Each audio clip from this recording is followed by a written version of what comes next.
Je m'appelle Emma, j'ai 5 ans. Dans une semaine et 4 jours, j'aurai 6 ans. Je ne sais pas encore bien compter, mais maman me l'a dit.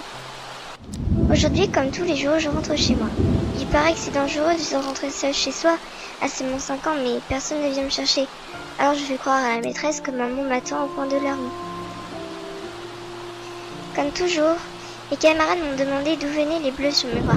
Et comme toujours, j'ai fait croire à des chutes à vélo. Mais je sais que c'est pas bien mentir, mais je suis obligée. J'avance à petits pas, j'arrive devant chez moi, j'ouvre la porte doucement pour pas réveiller papa qui doit dormir après avoir encore bu. Je sais que si je le réveille, il va me punir. Il va me faire du mal, je vais pleurer et cela le rendra encore plus en colère. Alors je ne fais aucun bruit, je monte dans ma chambre. Maman n'est pas encore arrivée. Je n'aime pas être seule avec papa car personne ne me défend quand il m'insulte et me frappe. Mais je n'aime pas non plus le voir frapper maman quand elle me défend. J'ouvre mon cahier de dessin et commence mes petits chefs-d'œuvre.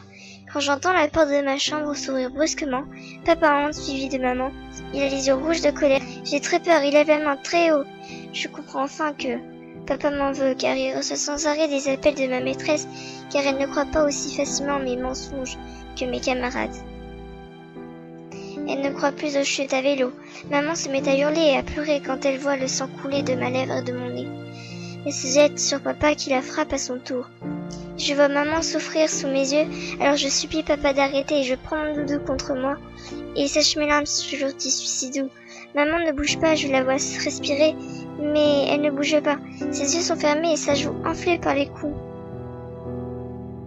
Je sais qu'il faut que j'aille chercher de l'aide. Je sais du haut de mes 5 ans que malgré que ce soit mon père, il n'a pas le droit de faire ça. Il doit être puni. Il me secoue en me hurlant des insultes que je n'entends même plus. Je me sens si faible. Il me laisse tomber comme si je n'étais rien à ses yeux.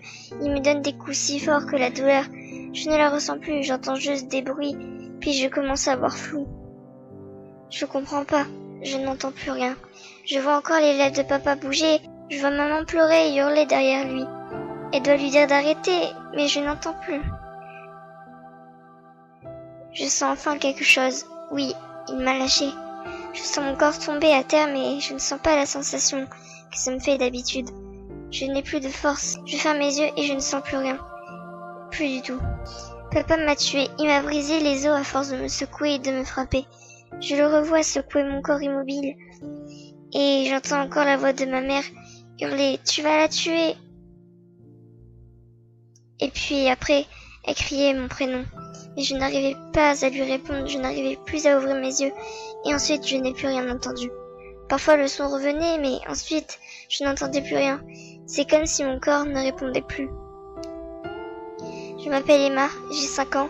Dans une semaine et 4 jours, j'aurai eu 6 ans, mais je ne les aurai jamais eu, car papa m'a tuée.